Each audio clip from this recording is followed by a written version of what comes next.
I turned 62 that day. I didn't ask for much. Just a small dinner, me, my son Ethan, his wife Rachel, and maybe two of my oldest friends. Nothing fancy, nothing loud, just good food, soft lighting, a toast or two, and the small quiet comfort of surviving another year without completely falling apart. I wore navy that evening. It was my late husband Thomas's favorite color on me, and the only dress in my closet that made me feel both elegant and invisible.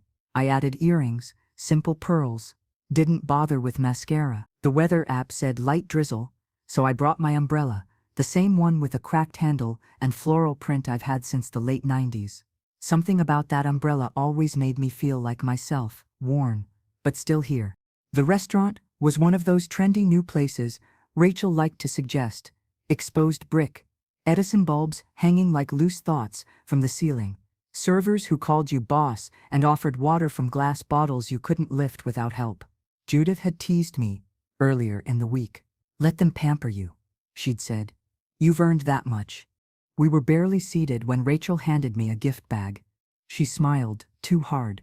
Her glossed lips stretched just enough to hint that the smile wasn't real. Open it now, she said, nudging the bag toward me. The tissue paper puffed out like a peacock tail, white and gold, and aggressively celebratory. Inside was a tiny white onesie with gold letters that read, "Best Grandma Ever." I stared at it. For a second I thought she'd made a mistake. Wrong bag, maybe. Then Rachel clapped her hands, like a child excited about a trick she had just pulled.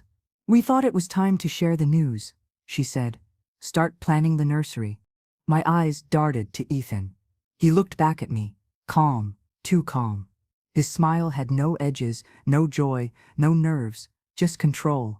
Yeah, he said, resting a hand on Rachel's shoulder, especially since we'll have more space soon. I blinked. More space? Rachel leaned forward like we were girlfriends trading gossip. We're just so grateful you agreed, Maggie. Honestly, not every mom would be this generous. The air shifted. The table went quiet. My best friend Linda, seated next to me, furrowed her brow. Generous? She mouthed. I frowned. I hadn't agreed to anything, but before I could say so, Ethan stood up and tapped his spoon against his wine glass. A few heads turned. He raised his voice slightly. Everyone, can I get your attention for a sec? I froze. He raised his glass. Tonight isn't just about celebrating my incredible mom's birthday. It's about a big change coming for our family. Rachel had her phone out, already recording. I saw the red light glowing. Ethan continued. We're moving into Mom's apartment. The sentence landed with a thud inside my chest. I heard it, but my mind rejected it like a foreign object. It didn't belong. He beamed. It just makes sense. She doesn't need all that space anymore, and we're starting a family. It's such a gift. Honestly. So generous. Let's raise a glass to the woman who made it happen. Around me, glasses clinked. I didn't move. My fork hovered midair, limp in my hand. My heart pounded against my ribs, so loudly I swore someone could hear it. I turned to Ethan, my only child, and he looked at me, not with love or hesitation, but with expectation. Rachel still had the camera pointed at my face. Everyone was waiting. I was the missing cue in their carefully choreographed scene. So I nodded. Not because I meant it, not because I agreed, but because I panicked. I nodded the way someone nods when they're drowning, and told to smile for a picture. The room continued, but I had left it. The noise returned, but it was background static. The pasta in front of me tasted like cardboard. My hands felt foreign. Rachel launched into details, paint swatches, crib placements, curtain removals. Of course, we'll let you visit, she said, laughing. And you can still keep your plants on the balcony, if you want. Ethan leaned over. We'll give you plenty of time to move. No pressure. No pressure. The apartment Ethan was talking about, the one they had just claimed like a summer rental, was my home. The place Thomas and I shared for 3 decades, the home where we celebrated anniversaries, grieved miscarriages, repainted the kitchen ourselves, and spent the final days of his life holding hands between medication cycles. I had planted jasmine on that balcony the spring after he died, my sanctuary, and now it was a starter nursery. I excused myself halfway through dessert. Ethan gave me a look, dramatic, performative, but I ignored it. I muttered something about a headache and slid out from my chair. Rachel stood, trying to hand me her phone. Wait, at least record a video for the baby. Like a little message? I didn't stop walking. Outside, the rain had turned heavier, and I didn't have the umbrella anymore. I had left it leaning against the hostess stand, but I didn't go back for it. I walked. 3 blocks. In heels I hadn't worn in years, my toes blistered by the second block, but the pain was useful. It anchored me. My thoughts were screaming. When did they decide this? How long had they planned it? Why didn't they ask me? By the time I reached my building, I couldn't feel my fingers. I pushed the key into the lock and stepped inside. The air smelled like eucalyptus and old wood, comforting scents I used to love, but something was off. The apartment felt altered. Not physically, but spiritually, like someone had entered without permission. I shut the door, locked it, then checked the lock again and again. Their voices were still echoing, Rachel's laugh about my curtains, Ethan's rehearsed gratitude. My own voice missing. I walked to the bookshelf. Thomas's photos still lined the middle shelf. Us on our honeymoon, him building that very shelf with his bare hands. Tonight, they didn't feel like memories. They felt like warnings. I sat at the kitchen table and placed my palms flat against its surface. I didn't move, not for a full hour. When I finally did, I opened the drawer I hadn't touched since the funeral. Inside were old file folders, paperwork, wills, documents signed and forgotten. And there it was. Ethan's name. Power of attorney. Signed 2 years ago when I'd been hospitalized with pneumonia. Just something I'd scribbled under duress. But not anymore. I sat at my kitchen table, staring at the power of attorney form like it was a loaded weapon. It was just a sheet of paper, aged at the corners, slightly crinkled where it had been folded once and then flattened out, but it had my name, my signature, and Ethan's name clearly printed in bold ink. Dated 2 years ago during my brief hospital stay when my chest had rattled with pneumonia and every breath felt like dragging gravel through my lungs. I remembered him standing at my bedside, documents in hand, his tone gentle but firm. "Just a few things so I can help with the insurance stuff," he'd said. I'd barely looked at the forms, weak and exhausted. I just signed where he pointed, desperate to get back to sleep. I never thought twice about it. But now I couldn't stop thinking about it. I picked up my phone and sent a message to Simone, my lawyer. A simple question: is this still valid? The reply came the next morning, short but sure. If you never revoked it, then yes. We need to talk immediately. I didn't sleep that night. Not a single second. I lay on my back in bed, eyes open, fixed on the ceiling, my robe wrapped around me like armor. Ethan's face replayed over and over in my mind. Not the little boy in cleats and grass-stained jeans, not the teenager hunched over a game console, but the man who had clinked his wine glass and smiled while telling a room full of people that I was giving away my home like it was a birthday favor. He wasn't guessing. He wasn't suggesting. He was executing a plan. Rachel's voice echoed louder than I wanted to admit. "We're just so grateful you agreed." I hadn't agreed, not in words, not in writing, not even in spirit. But I hadn't stopped it, either. I'd sat there. I'd nodded. I'd smiled like a deer about to be mounted on someone's living room wall. That was my mistake. And now they were treating that mistake like a contract. When I opened my email later that morning, I saw it, an email from Ethan. The subject line read, "Transition Plan." Attached was a PDF with bullet points and calendar dates, move-out goals, utility transfer information, storage options for excess belongings. They'd even included a Pinterest board labeled Neutral Nursery Aesthetic with photos of beige cribs and cloud-themed mobiles. My bedroom was listed as nursery potential layout.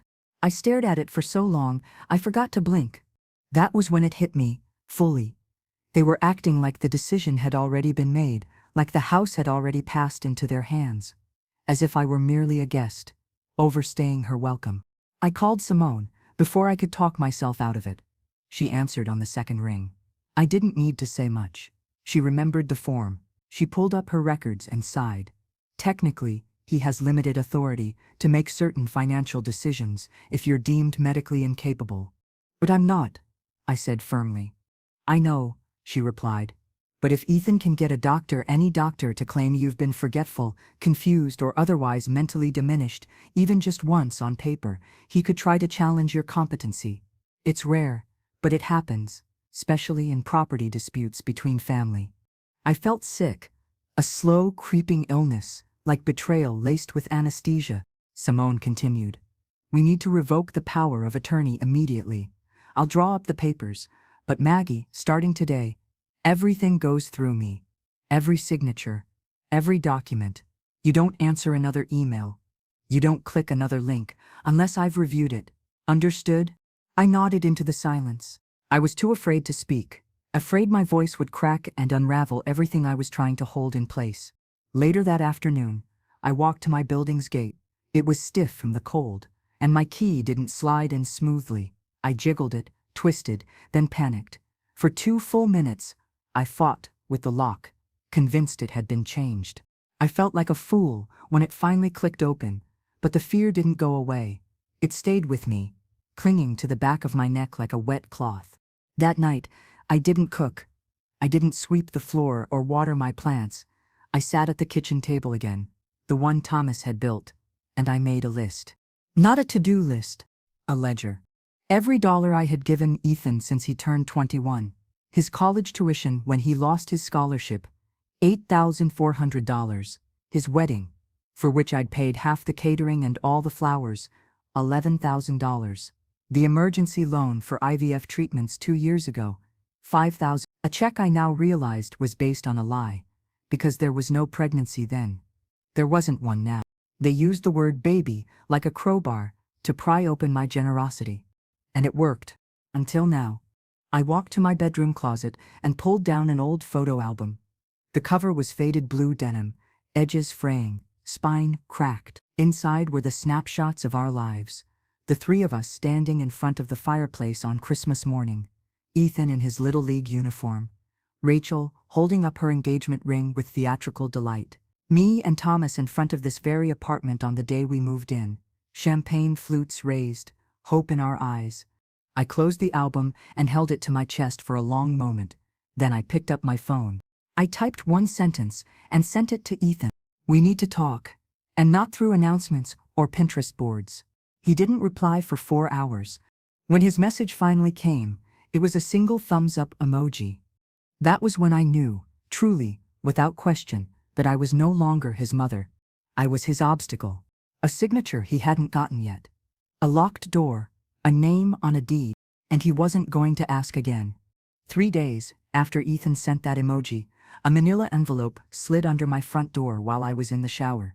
There was no knock, no doorbell, just a soft scrape of paper against tile, so faint I nearly missed it. When I opened the door, towel still wrapped around my damp hair, I almost stepped on it. It was a preliminary transfer agreement, typed and highlighted, with lines for my name, Ethan's, and Rachel's. The only blank space was the signature line, mine. Attached was a cover note written in Ethan's voice but clearly drafted by someone else. No rush, just need this signed before Friday to move forward with bank approvals. Thanks again, Mom. Bank approvals. That meant they were already using my home as leverage, probably for a mortgage or loan. They weren't just planning to take it. They were already betting on it being theirs. I sat down on the edge of the bathtub, the paper dripping from my hands.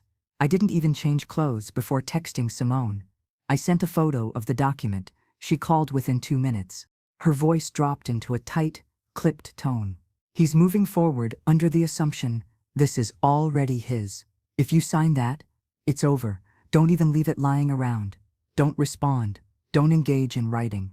Shred it. I asked. But he mailed it. Simone paused. Then he's creating a paper trail to make it look like you're participating. Voluntarily. That's a trap. That night, I dug out the old metal filing cabinet I hadn't touched since Thomas died.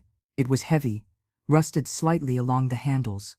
I pulled it open and began combing through every file, every receipt, every insurance form, and then buried in a stack of papers labeled Health 2021, I found it. A healthcare directive packet, signed during the same hospital stay as the power of attorney. Inside was another form, A limited authority designation, granting Ethan permission to make financial decisions on my behalf during any period of incapacity. My heart dropped into my stomach.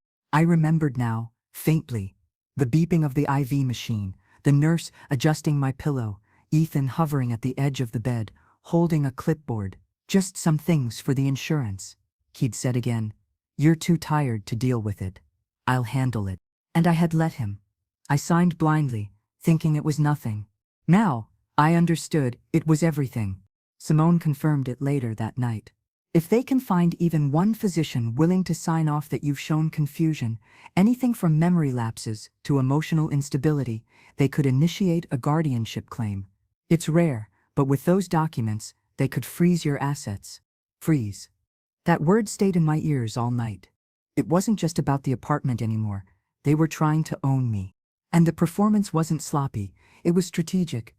Ethan had been narrating a version of events from the start, where I had agreed, where I had granted permission, where I had generously offered my home to help the next generation. It was all fiction. But I'd nodded that night. I'd smiled for the camera, and in silence, I had allowed the script to breathe. No more. The next morning, I got up early and began freezing my credit.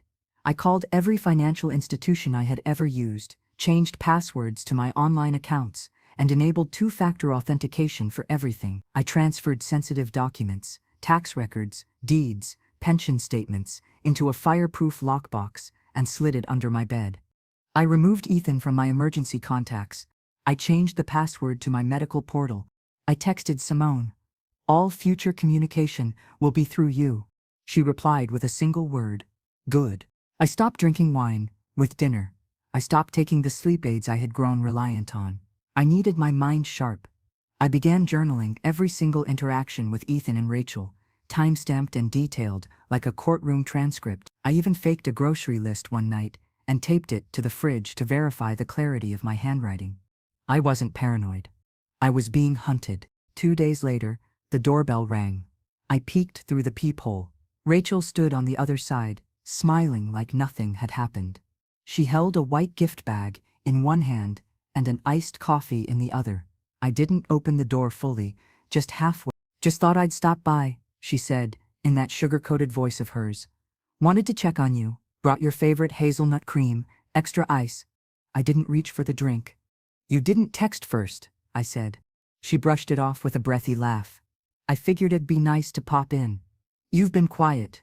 I let her stand there for a few seconds before stepping aside. She took it as permission and walked in like it was still her future living room. "It's vitamins," she said, holding up the gift bag. "Prenatals. We're hoping. But you already knew that." I blinked. "You're pregnant?" She smiled, placing a hand on her perfectly flat stomach. We weren't going to say anything yet. But after the dinner, it just felt like a sign. My instincts screamed. She wasn't pregnant. Her energy was too sharp, her eyes too calculating. And when she grabbed the sparkling water from my fridge moments later, carbonated full of caffeine, I knew. No pregnant woman drank that so casually without a glance at the label. But I said nothing. I just watched. She began walking through the apartment like a house flipper with an open budget. We could knock out this closet, open up the hallway. The light in this room would be perfect for a nursery. Oh, and the bookshelf. She ran her fingers across the old walnut shelf that Thomas had built by hand in 1992. "We can donate this, right? It's a little dated." I didn't respond. She kept going. Opening drawers, peeking in my sewing room, talking about repainting. Then, as she scrolled through her phone on my couch, her purse flopped open. Inside, I saw a manila folder. When she stepped into the bathroom, I quietly peeked. Inside were printed floor plans of my apartment, labeled with new furniture arrangements and a Zillow estimate of its value.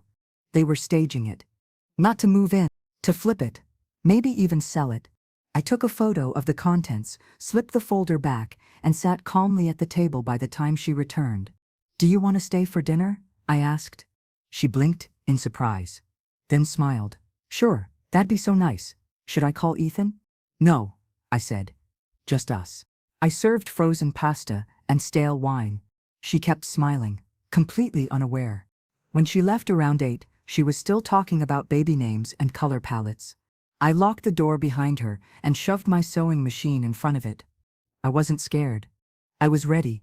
I opened my phone, found the photo I had taken, and started a new album. I called it Proof. The morning after Rachel left, I woke before sunrise, heart pounding like someone had shaken me awake with bad news. The apartment was still, too still. I padded barefoot to the kitchen, poured a glass of water, and stood in the silence, staring at the purse-shaped memory sitting like a shadow on the counter. That folder, those plans, the Zillow printout, they were trying to erase me while I was still alive. I picked up the phone and called Judith. Judith was my oldest friend, a retired real estate agent with a sharp tongue, an even sharper mind, and a garden full of roses she tended like daughters. When she answered, she didn't ask why I was calling so early. "Talk to me," she said. And I did. Everything. From the birthday dinner to the fake pregnancy, from the forged narrative to the manila folder. I told her about Ethan's slow performance. Rachel's camera always pointed at me, and the Pinterest board filled with beige cribs that now felt more like a noose. When I finished, she was quiet for a moment. Then she said something I didn't expect. "You need to get out. I'm not leaving my home." "No," she said. "You're taking it with you." I didn't understand at first. Then she explained. A private sale. No listing websites, no open houses.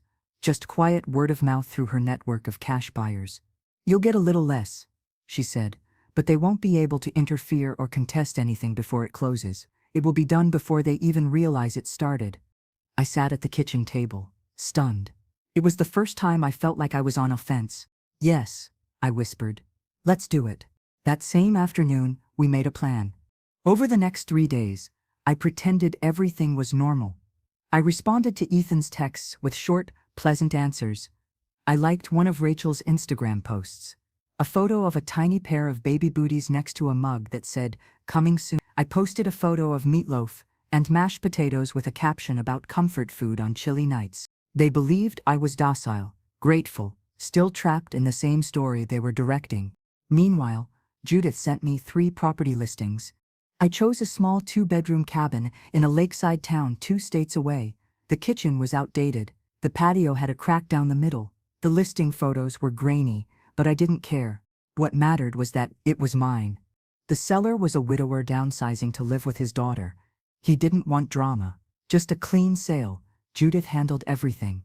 The price was below market, and he agreed to a direct cash transfer with no contingencies.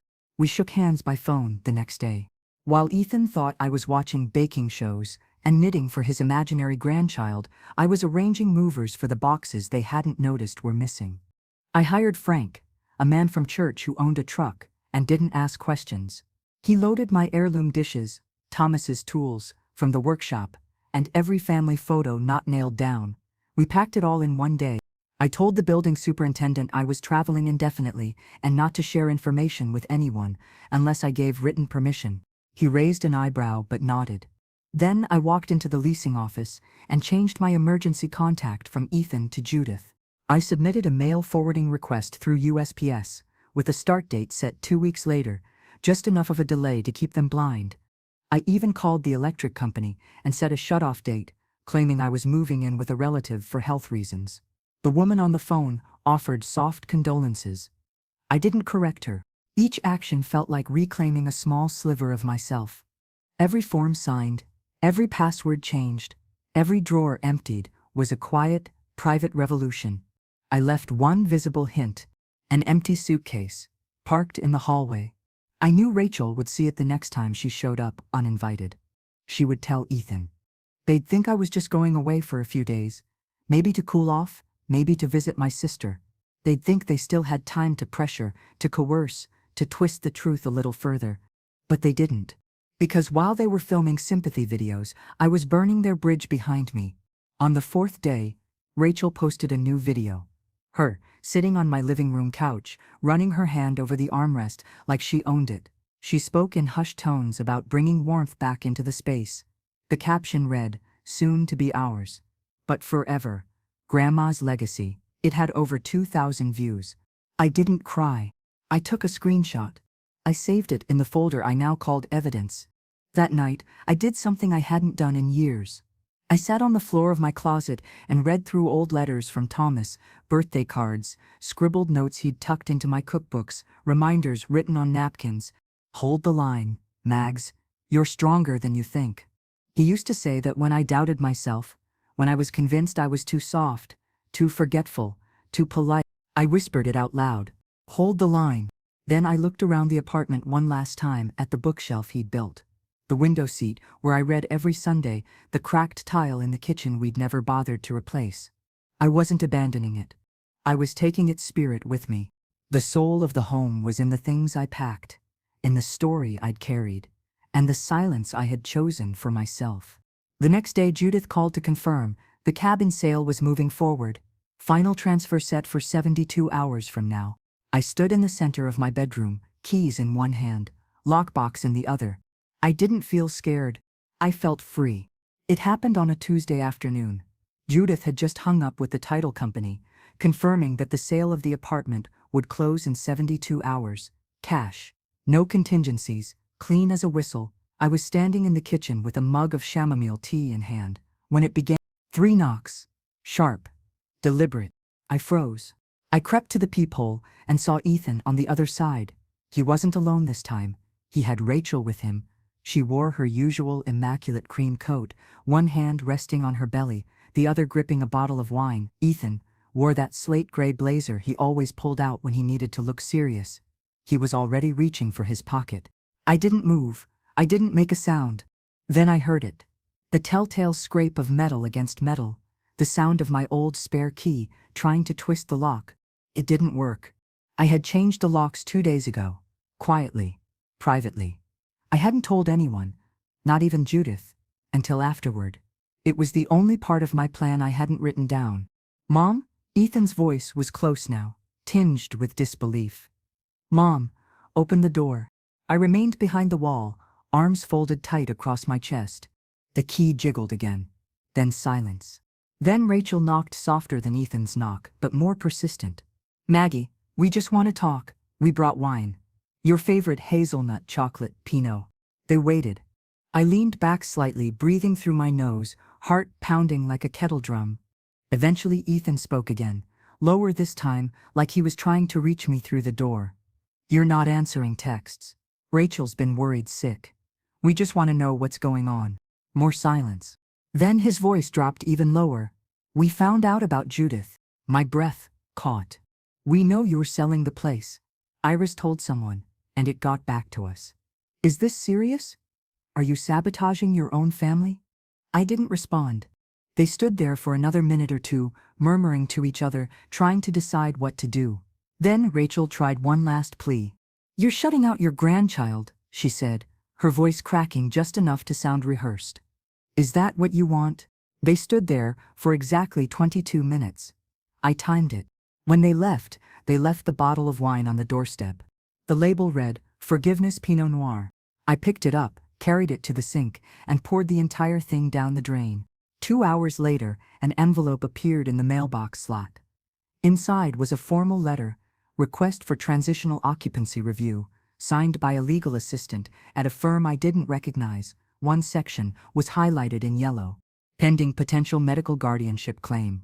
I placed the letter gently on the table and dialed Simone. She picked up on the first ring. They're escalating, I said. I know, she replied. We anticipated this. They're building a case now, not just pushing emotionally. I didn't respond. I just stared at the paper, feeling its weight settle on my chest like a brick. That night, I sat at the kitchen table, surrounded by folders and documents. I opened my lockbox, pulled out my USB stick, and plugged it into my laptop. Then, for the next 3 hours, I recorded myself reading a summary of every financial decision I'd made in the last 6 months. I time-stamped each section.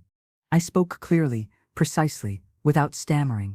I showed proof, bank statements, signed agreements, screenshots of texts, photographs of my cabinets being packed. I narrated what I did and why I did it. When I was done, I uploaded the video and every supporting file to a secure drive that only Simone and I could access. Then I emailed her the link and titled the folder, Competency Record, Margaret E. Hartman. I stared at the screen after hitting send, tears brimming but not falling. I wasn't protecting my money anymore. I was protecting my mind. Because the moment someone says you're forgetful, people stop listening to what you remember. The next day, Rachel returned. Alone. She didn't knock. She stood in the hallway, yelling just loud enough for the neighbors to hear. You said we'd have a home. You promised. We planned around it. Do you know what it's like to be pregnant and homeless? Then she pulled out her phone and pointed it toward my door. I saw the red recording light. I opened the door halfway, just enough to be seen, but not enough to be heard, clearly.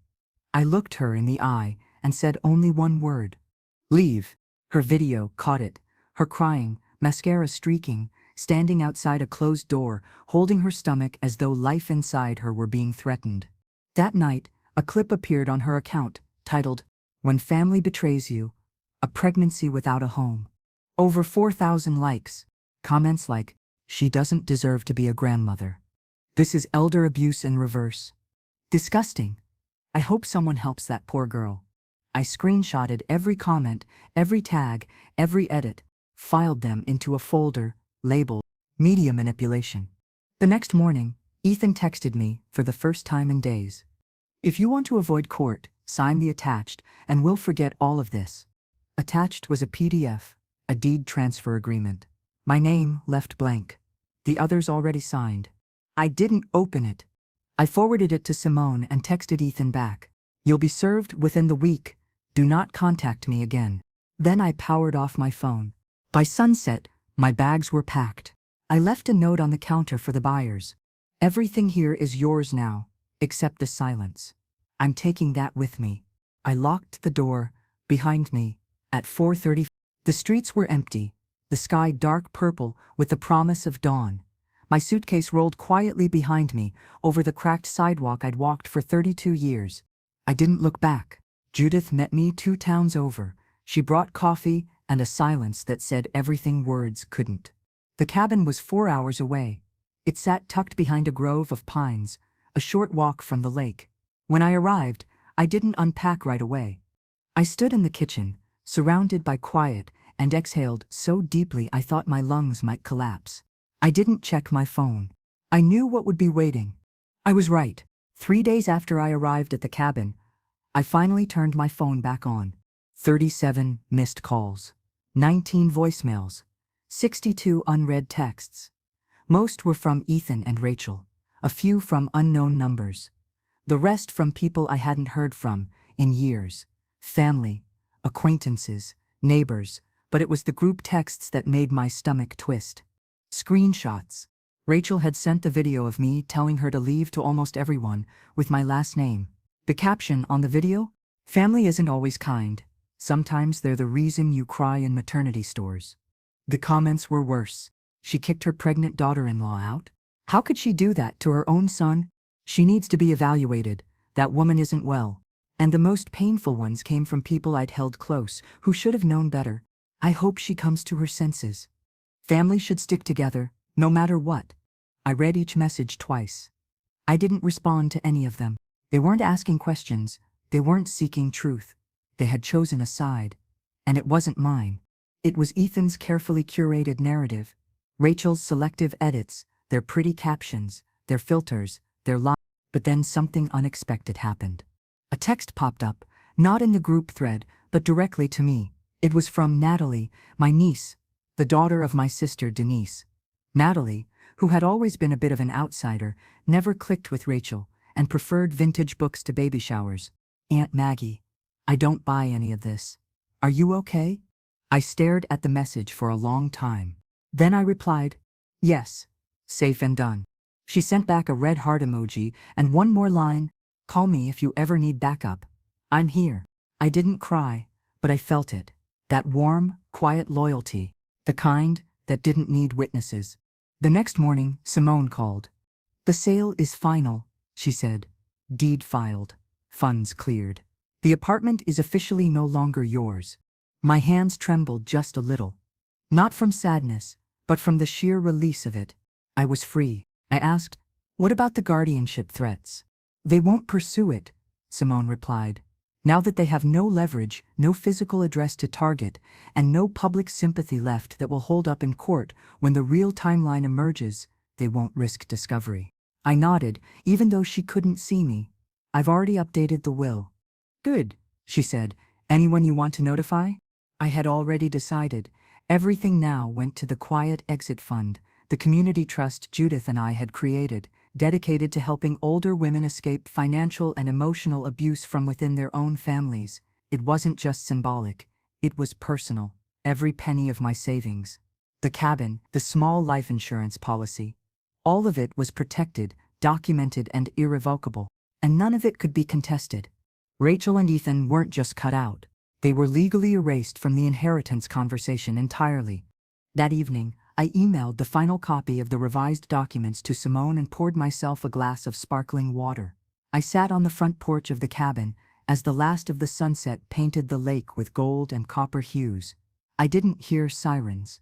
No neighbors yelling, no footsteps above or below me. Just silence. Not hollow silence.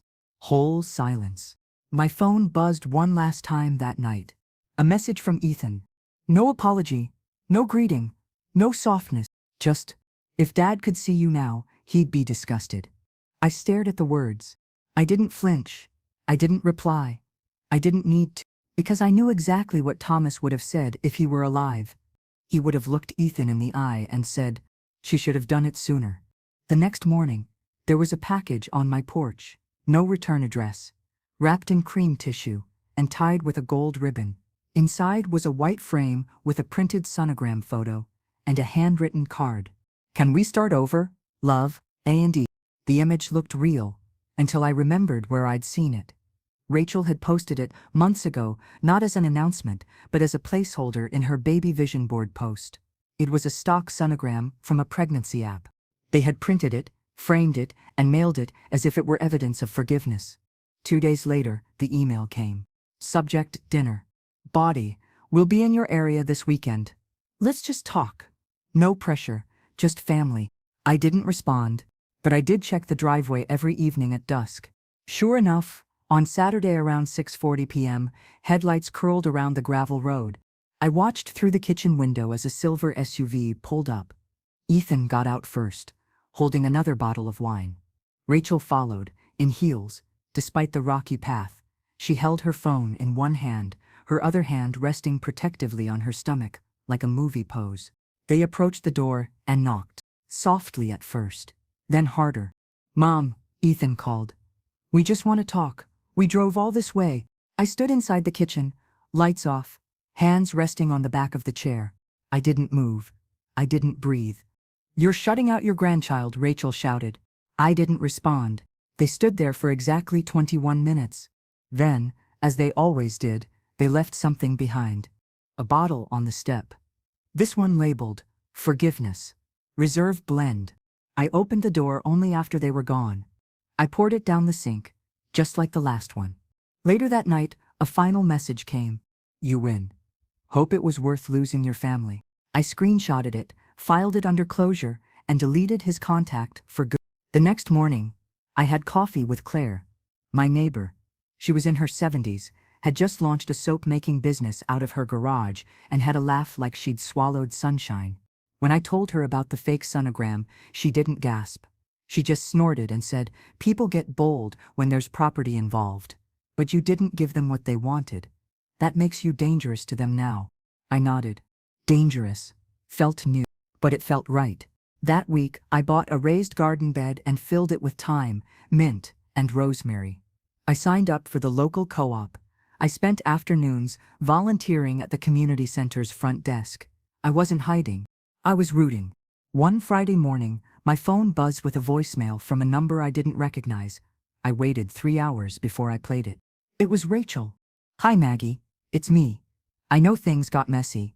I just wanted to say, we're still hoping to keep a door open.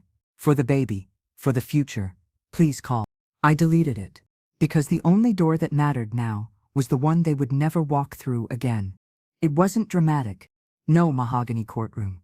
No tearful outbursts. No gavel slamming with theatrical finality. Just a quiet Thursday morning, gray skies pressing against the cabin windows, and a coffee mug in my hand as I sat across from Simone in her office.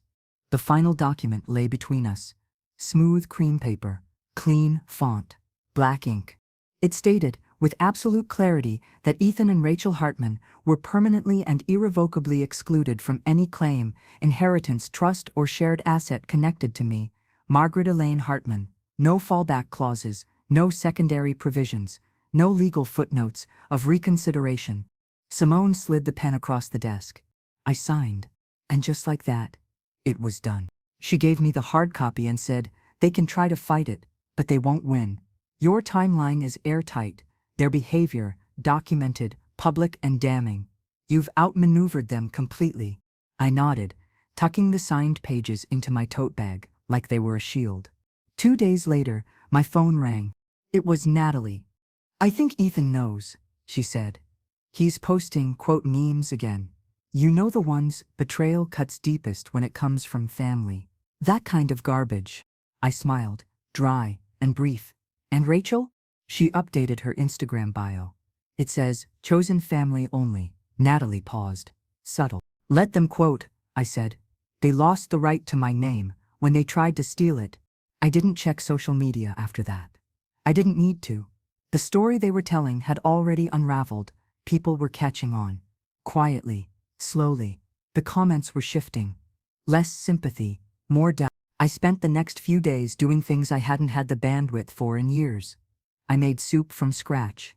I scrubbed the baseboards. I planted more mint and moved the thyme to a sunnier patch. I borrowed a ladder from Claire and hung an old wind chime Thomas had given me on our 25th anniversary. It sang quietly whenever the lake breeze rolled in, high and soft, like birds speaking Morse code. One afternoon, I received a letter from the Quiet Exit Fund Board. It was official. The account had gone live, funded, and operational. The first few grants had already been approved for women facing financial coercion and legal isolation by their own children or spouses. I held the letter in my hands for a long time. It wasn't just paperwork, it was a testament, a permanent record of everything I had survived and everything I had reclaimed. That night, I sat on the porch with a sparkling water in hand and opened the email Judith had forwarded earlier. Attached were recent photos of the apartment, now owned by a young couple who'd purchased it through a private offer Judith had arranged.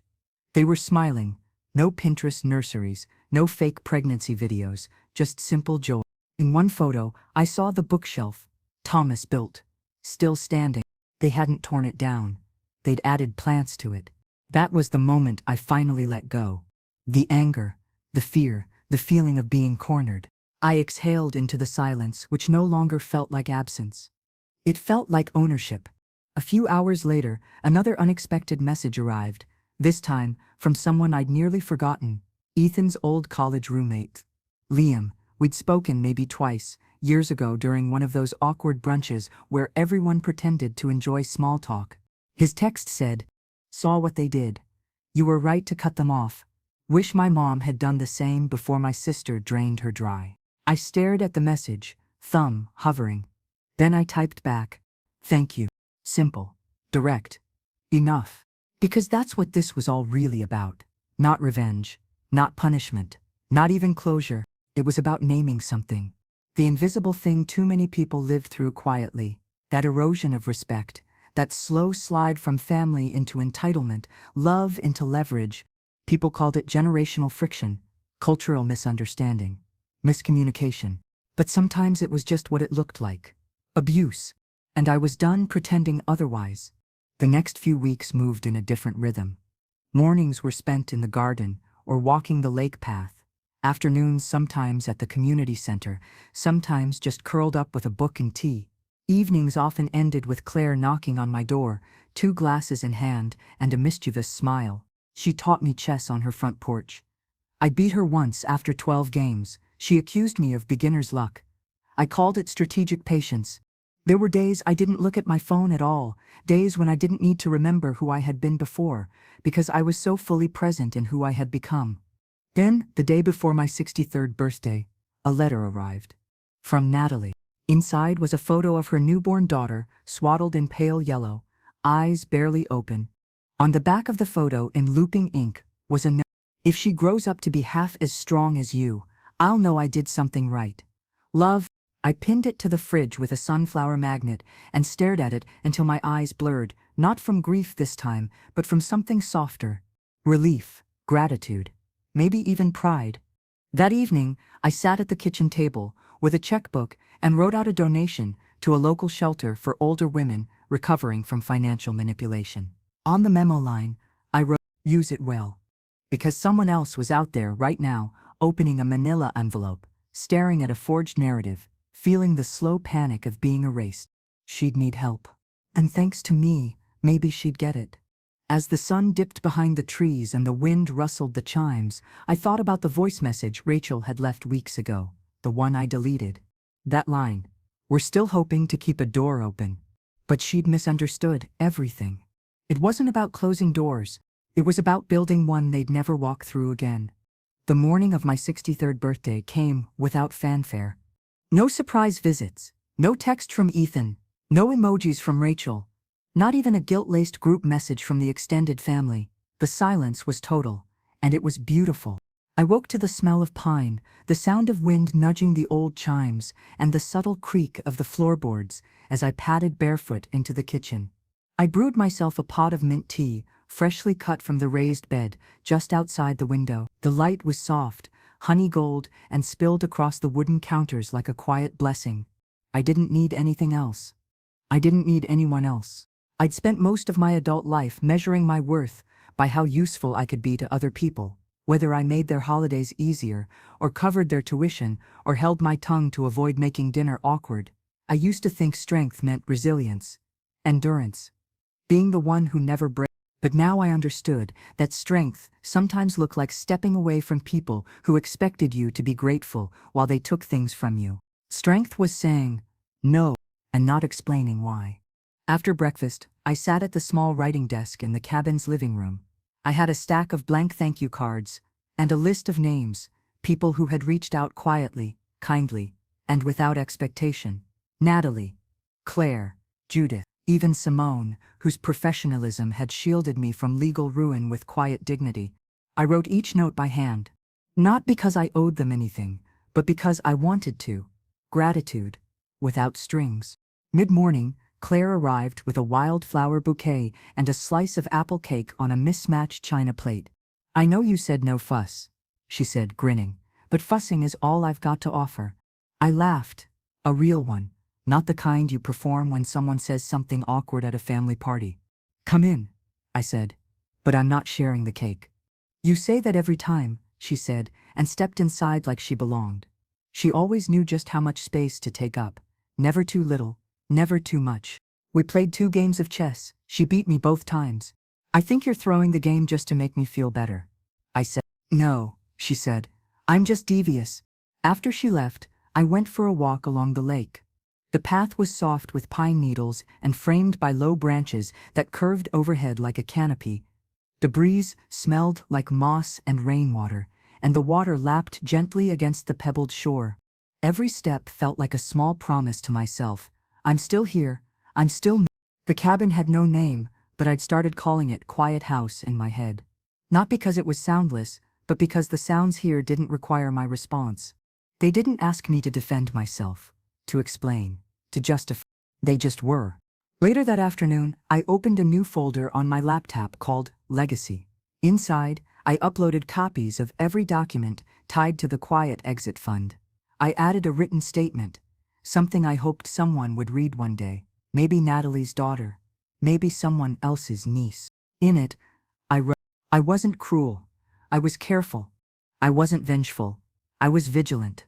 I wasn't bitter. I was awake." They had tried to frame my silence as weakness, as neglect, as selfishness. But I had used that silence like a tool, like a scalpel, to cut myself free from the trap they thought I'd never see. They thought I'd sit there and let the story happen to me. Instead, I rewrote the ending. That evening, I prepared a simple birthday dinner for one: grilled fish, roasted vegetables, and a slice of Claire's apple cake. I poured myself a glass of chilled elderflower tonic and lit a candle on the kitchen table. I didn't make a wish. Wishes are for people who don't already have what they need. I had it now. After dinner, I sat on the porch again, this time in the twilight, the breeze lifting the scent of thyme and earth. I held the thank you cards in one hand, a book in the other, and felt more whole than I had in years. Around 8, my phone buzzed from inside the cabin. I ignored it. It buzzed again and again. Then it stopped. Curiosity won. I went inside and checked it. Another voicemail from my sister Denise. "Hi Maggie," she said, her voice stiff. Look, I'm not taking sides, but Ethan's been really upset. I don't know what's going on between you all, but maybe you could reach out. Even just a message. Family's complicated, but we don't get forever. Think about it, okay?" She ended the call without saying happy birthday. I sat there for a moment, holding the phone in my lap. Then I deleted the voicemail. I knew where it came from. Denise, like so many others, had been spoon-fed Rachel's curated heartbreak and Ethan's wounded dignity. They hadn't seen the floor plans, the Zillow estimate, the fake sonogram. They hadn't seen the way Rachel had moved through my apartment, touching things like a thief wearing gloves. But more importantly, they hadn't seen me. They saw the version of me that Ethan and Rachel had painted. The irrelevant one, the overreactive one, the dramatic matriarch who just couldn't let go of her past. That woman never existed. Not really. She was just a placeholder in a story they needed to tell so they could play the victims. And I was done starring in their production. No applause, no stage, no encore. Just me. Just this life. This place. This silence that no longer meant absence. It meant peace. And I was the one who gave it to myself. It rained the next morning, soft and steady, the kind of rain that didn't demand attention but simply existed like breath. I opened all the windows of the cabin to let it in. The air smelled like wet bark and cold mint, and I stood barefoot in the kitchen, with the kettle hissing behind me, watching droplets race each other down the glass. The world was quiet again, but this kind of quiet was nothing like the kind I used to know. In the apartment, silence had felt like punishment, like a withheld answer, a door closed without a knock. Back then, I'd waited for my phone to buzz, hoping Ethan might remember to call, or that Rachel would ask me over for dinner, just once, without needing a favor. I'd mistaken neglect for distance, resentment for independence. But here, silence didn't isolate. It embraced. I didn't check my phone that morning. I didn't even glance at it until well past noon. When I finally did, it showed just one notification, a message from Simone. Subject: confirmation, transfer finalized. The Quiet Exit Fund was no longer a concept or a goal. It was a registered, functional endowment, fully funded, legally protected, and actively operating under my name and Thomas's memory. Attached was a PDF showing the trust's name, officially on record, the Quiet Exit Fund, for women who deserve better endings. I printed it and placed it in my desk drawer, right next to the copy of my updated will. Not because I needed proof, but because it reminded me that something good had come from all this. Ethan and Rachel hadn't just failed to take my apartment. They had failed to take me. The me I rebuilt here was quieter, yes, but not lesser, not diminished. She was deliberate, sharp. She didn't second-guess her instincts anymore. She listened to the wind, not the noise. By afternoon, the rain had stopped. The ground was soaked, but the sky had softened into a watery blue. I put on my boots and a thick cardigan and walked out to the garden. The thyme had flourished in the damp soil. The rosemary was holding strong. I plucked a few stems, tied them with twine, and left them to dry by the cabin window. Afterward, I took the path to the lake. The water was higher than usual, rippling gently, the reflection of clouds shifting like thought. I sat on the bench at the edge of the shore and just sat. No podcast, no music, no audiobook to fill the space. Just the wind, through the trees, my breathing, the feeling of finally fitting into my own life. It struck me, suddenly, how often I had twisted myself to fit into other people's expectations. All the birthdays I made about other people. All the dinners I paid for because it was easier that way. All the advice I withheld to keep the peace. It had been like living in a house built by someone else, constantly rearranging the furniture but never feeling at home. Now no one was curating my experience. No one was editing my words or filming me for sympathy clicks. This life was unfiltered. And I loved it for exactly that. When I returned to the cabin, the answering machine blinked. It was one of those throwback models I bought from a secondhand store in town. Tactile buttons, red digital screen, no cloud storage, no app syncing, just a clean little box, that kept messages and nothing else. I pressed play. A man's voice. Strained. Not Ethan. "Hello, this is Walter Green. I'm Ethan's uncle, on his dad's side. We haven't spoken in years. I know. Look, I'm just calling because I saw some of the stuff they posted and I had a feeling it wasn't the full story.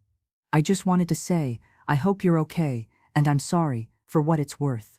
I stood there for a long moment. Not crying, just acknowledging, because sometimes even strangers knew when something wasn't right. That evening, I cooked a simple dinner: pan-seared vegetables, a slice of goat cheese, warm bread with rosemary butter I made the week before.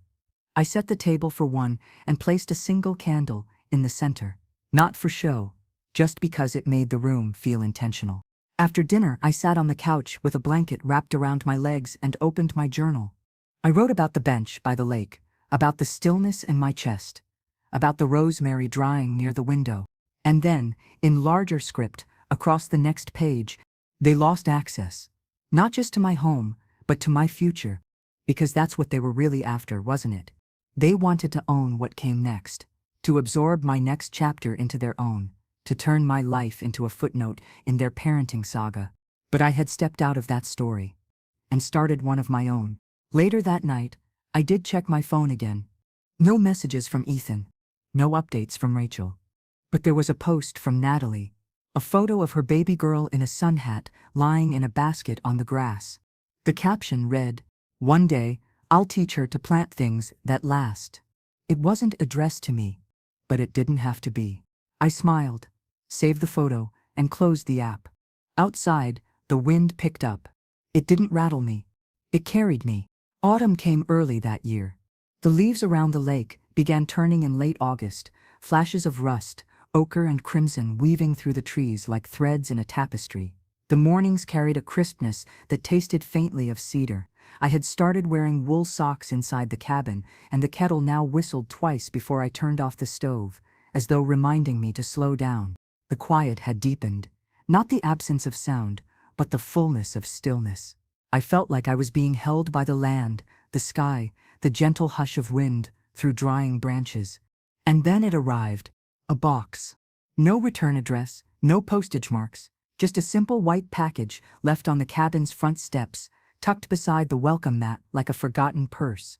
For a few moments, I just stared at it. I hadn't ordered anything. No one knew this address, except a small circle of people I trusted.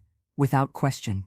A strange chill moved through me, not fear exactly, but awareness. I picked it up and brought it inside. Inside the box was a thick envelope, sealed in navy wax with a stamped H, and beneath that, a folded letter written in Rachel's handwriting, slightly too perfect, like she'd copied it from a sample. "Maggie, we're sorry for how everything happened. This wasn't the way it was supposed to go. We've done some reflecting, and we're hoping you'll reconsider opening a conversation. There's so much more to say. Enclosed is something we think you'll want." I opened the envelope slowly, expecting more legal noise or perhaps another forged medical form. Instead, I found a stack of printed photographs. At first glance, they looked innocent. Rachel smiling in a mirror. Ethan, rubbing her belly. A chalkboard, with 16 weeks, written in loopy cursive. But my breath caught when I looked closer. I'd seen the ultrasound in the first photo before. It was identical to the stock image from the pregnancy app she'd once posted on her Pinterest board. The others? Staged. The same outfits, same angles, same backgrounds. It wasn't a timeline. It was a photo shoot. One of the images had the date edited into the corner, January 6. I remembered that date. It was the day Rachel had sent me a text asking if I could help cover a consultation fee. No mention of a pregnancy. No excitement. No joy. Just a price tag. They had tried to buy a narrative. And now, they were trying to resell it to me, wrapped in regret and wax seals. But I wasn't interested in souvenirs from a story I never agreed to be part of. I laid the photos out on the kitchen table, one by one, and studied them like evidence. Because that's what they were now. Artifacts of manipulation. Ornaments of a campaign they could no longer fund. Then I carefully placed them in a folder marked Archive, Discarded Truths, sealed it, and slid it into my filing cabinet. I didn't call them. I didn't write back. I didn't send the box back either. Some gifts don't deserve to be returned. They deserve to be forgotten. Later that day, I baked a plum galette. I used my mother's crust recipe and added a sprinkle of cardamom, just the way Thomas liked it. The cabin filled with warmth and cinnamon-sweet air. I wrapped 2 slices and walked them over to Claire's place, tapping gently on her screen door. She answered, in a paint-splattered shirt, barefoot and laughing. That smell is illegal. You know, you're not allowed to weaponize nostalgia like that. We ate it on her porch with coffee that had gone lukewarm, and she told me about a new soap recipe she was testing that used rosemary, orange peel, and powdered oats. You're a wizard, I told her. I'm a woman with too much time and not enough supervision, she replied. I laughed so hard I nearly choked. That evening, I returned to the cabin and lit the oil lamp I kept near the bookshelf. The light flickered softly, casting long shadows across the floor. I sat with a notebook in my lap and began to write, not out of urgency, not to prepare a record, but because the words wanted out. I wrote about the box, the photos, the strange, sad way people tried to rewrite reality once it slipped from their hands. And I wrote this: I am not a character in someone else's redemption arc. I don't exist to offer closure to people who treated me like an ATM. I am not your beginning. I am my own ending. When I finished, I closed the notebook and looked around. The cabin was small. The paint chipped in a few corners, the floor creaked in all the right places, and it smelled faintly of baked fruit and fresh rosemary. It was in every sense mine. I wasn't waiting for anyone to show up. I wasn't hoping to be forgiven. I wasn't clinging to a story that only made sense in other people's mouths. I was free, and freedom, I'd come to realize, isn't always loud or triumphant. Sometimes it's just knowing your phone is off, and you don't have to turn it back on. 2 weeks passed without another message. No letters, no emails, no doorstep deliveries wrapped in guilt or faux humility. Just quiet, untouched, unchallenged. And for the first time in what felt like years, I realized I hadn't braced for the sound of my name being misused all week. The silence was solid now, not delicate, not something I feared would break if I breathed too loudly. It was structural, something I could lean against. I didn't wake with my heart pounding. I didn't check my phone before opening my eyes. I moved differently now. I cooked when I felt like it. I painted the bathroom cabinets a pale sage green, because I liked the way it looked next to the morning light. I rearranged the bookshelves in the living room without worrying whether the order made sense to anyone but me. The old version of me, the version Ethan and Rachel expected, was long gone. She would have called. She would have tried to fix things. She would have asked, what did I do wrong? But I wasn't asking that anymore. I knew what I had done wrong. I had let them treat my life like a shared resource. I had mistaken manipulation for misunderstanding. I had allowed kindness to become a liability. But now I was done repenting for other people's greed. I was sitting on the cabin porch one breezy afternoon, trimming dried lavender and rosemary stems for sachets I planned to give the women at the co-op, when a notification buzzed through on my phone. One single line, from a name I hadn't seen in a while. Rachel. The preview read, "We need to talk, just one last time." I didn't open it. Not right away. Instead, I made tea. I steeped it long, let the mint curl around the heat, and watched the steam rise like a whisper from a language I no longer had to speak. When the tea was ready, I sat down at the desk in the corner, opened the message, and read it slowly. Maggie, I know things went too far.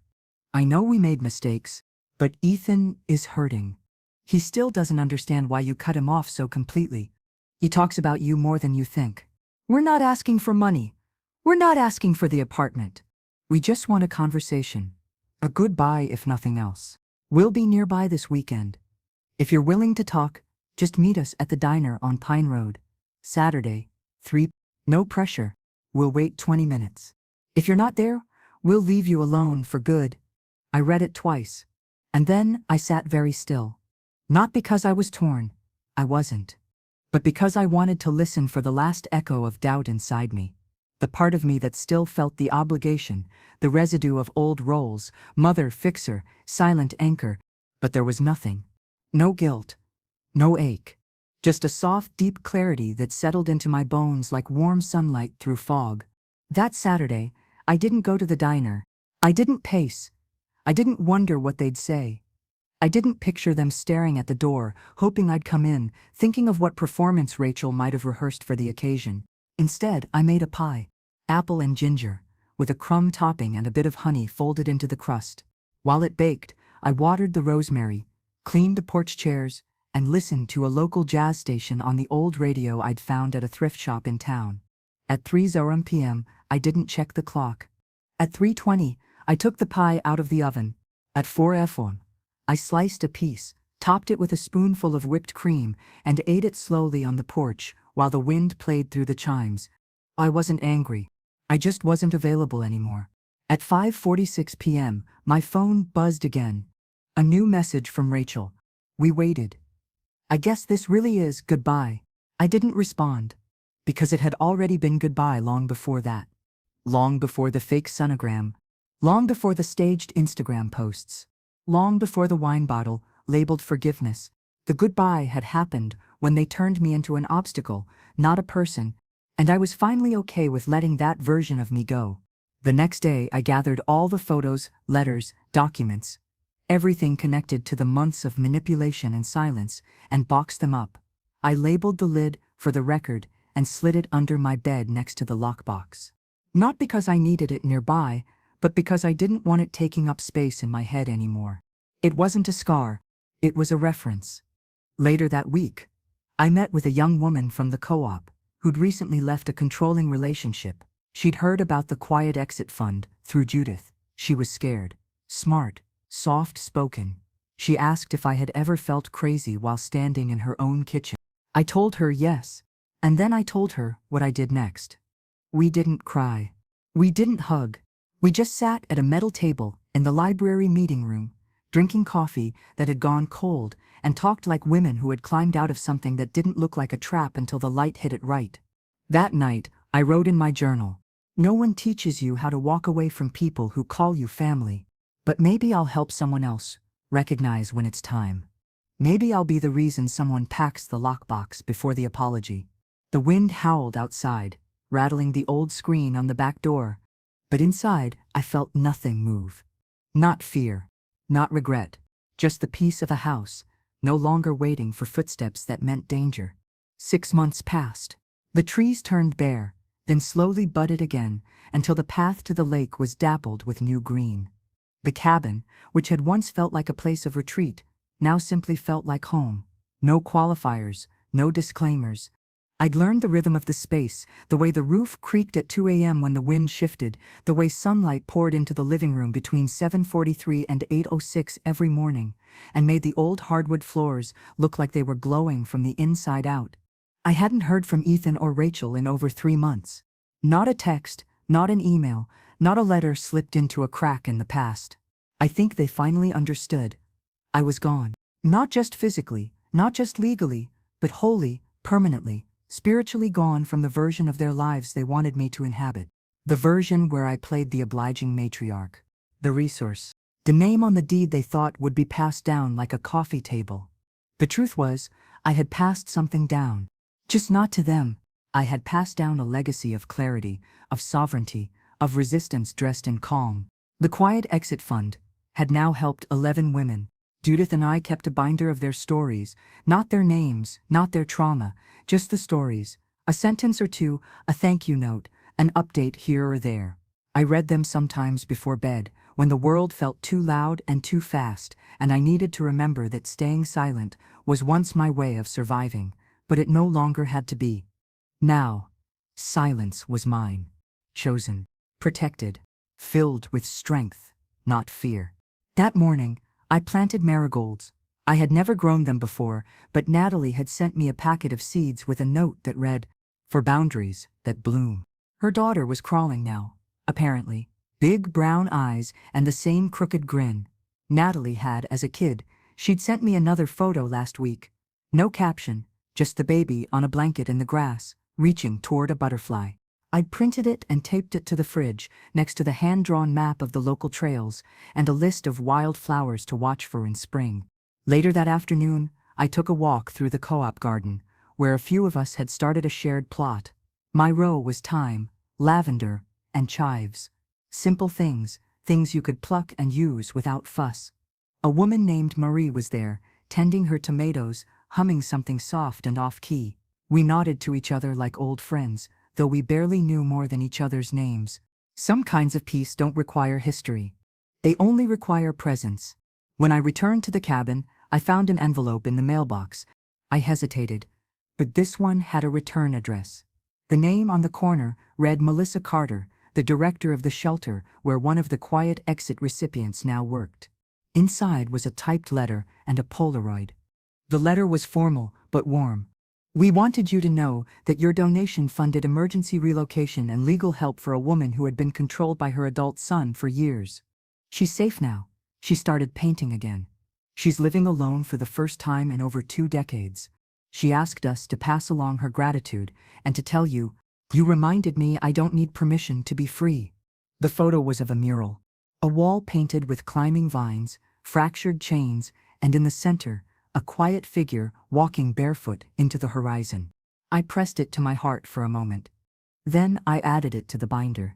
That night, the moon was full and heavy, hanging low over the lake like a lantern someone had forgotten to pull up. I took my tea out to the porch and sat in the old rocking chair.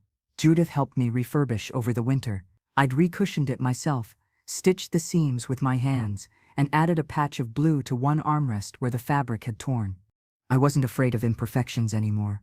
They were signs of use, of life lived, of stories survived. My phone rested beside me, on the small side table, turned off.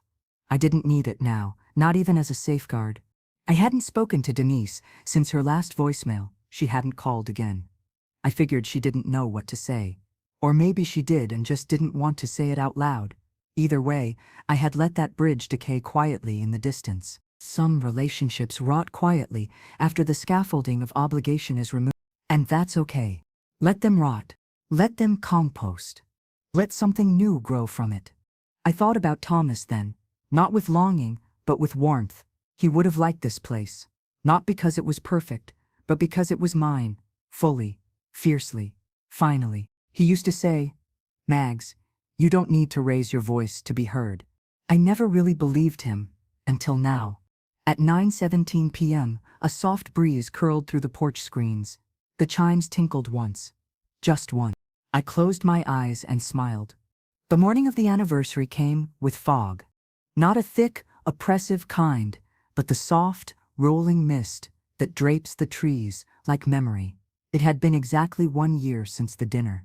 The night everything had tilted and slipped into a new shape. 1 year since I sat at a candle-lit table, smiling while my only child announced to a room full of strangers that I was handing over my life. It felt like 100 years ago. And also, like yesterday. I woke early, brewed a cup of strong black tea, and pulled on my thickest sweater, the dark green one with the loose collar and worn sleeves. I opened the back door, stepped onto the porch barefoot, and stood there for a long time. The air was cold against my skin, damp with earth and pine. I didn't cry. I didn't tremble. I just stood there and honored the woman I had been that night. She hadn't known how deep the betrayal ran. She hadn't known how carefully it had been planned. But she had known, somewhere beneath the performance and the panic, that something was wrong. She had felt the shift in the air. And even though she'd nodded and smiled and sipped wine like a good mother was supposed to, she had also quietly made a choice. She had endured, then acted. Softly, strategically, without spectacle, she had walked herself out of a trap that had been years in the making. I stepped off the porch, into the cool grass, and followed the short trail down to the lake. The water was perfectly still. It reflected the mist, the trees, the pale blue streaks of morning light, like a mirror laid flat. I picked up a smooth stone from the shore, small, rounded, weightless in my hand, and held it for a moment. Then I whispered, "Thank you."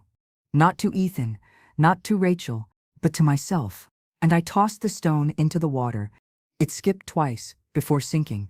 The ripples spread wide, then faded, like breath releasing into the air. I went back inside, washed my hands, and made breakfast, soft scrambled eggs with herbs from the garden, toast with pear jam, and a slice of sharp white cheese. I ate slowly, savoring every bite, listening to the faint hum of birds beginning their day. Later, I gathered my journals, all 13 of them, filled over the past year with notes, letters, records, reflections, and packed them into a box lined with tissue. I wrapped the binder of quiet exit stories in muslin and tucked it on top. Then I wrote a single note on cream stationery. To whoever finds this cabin after me, these words are yours. These stories are ours. Use them well.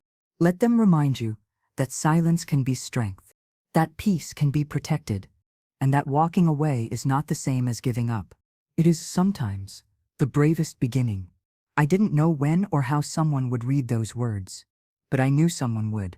Because this kind of story finds its readers. Always. Around noon, Natalie called. I wasn't sure if I should today, she said, her voice soft, but I wanted to say, I remember. Me too, I said. There was a long pause. Then she asked, do you regret it? I looked out the window at the wind, stirring the marigolds. No, I said. I only regret how long I stayed quiet. We talked for a while, about her daughter learning to stand, about a fundraiser she was helping organize for a community garden. She never once asked about Ethan or Rachel. She didn't need to. We both knew there was nothing left to discuss. Before hanging up, she said, you changed more than your story, Aunt Maggie. You gave people permission to tell their own. After the call, I sat on the porch again, the afternoon sunlight turning the wooden planks gold. I held my tea close and watched a line of geese skim low across the lake, their wings casting long, dark shadows over the water. It wasn't triumph I felt. It wasn't even victory. It was rightness. Everything that had happened, the manipulation, the near-legal theft, the gaslighting, the erasure, the slow return to self. It had all led to this exact moment. This version of me. Unclaimed. Untethered. Mine. That evening I lit a single candle on the kitchen table. Not for celebration, not for mourning, but as a signal to myself, more than anyone, that this chapter had ended, fully, completely, permanently. I opened my journal and wrote my last entry for the year. A year ago, I was background noise in my own life. Now, I am the voice that fills the room. No one narrates this story but me, they will say. I vanished. But the truth is, I finally arrived. I closed the journal, slid it into the box, and tied it shut with twine. Outside, the sky turned navy. The stars blinked into view one by one, soft and distant, unbothered by who watched or didn't. I turned off the lights, left the candle burning, and for the first time in my life I slept with the windows open, not to hear the world, but to let it in.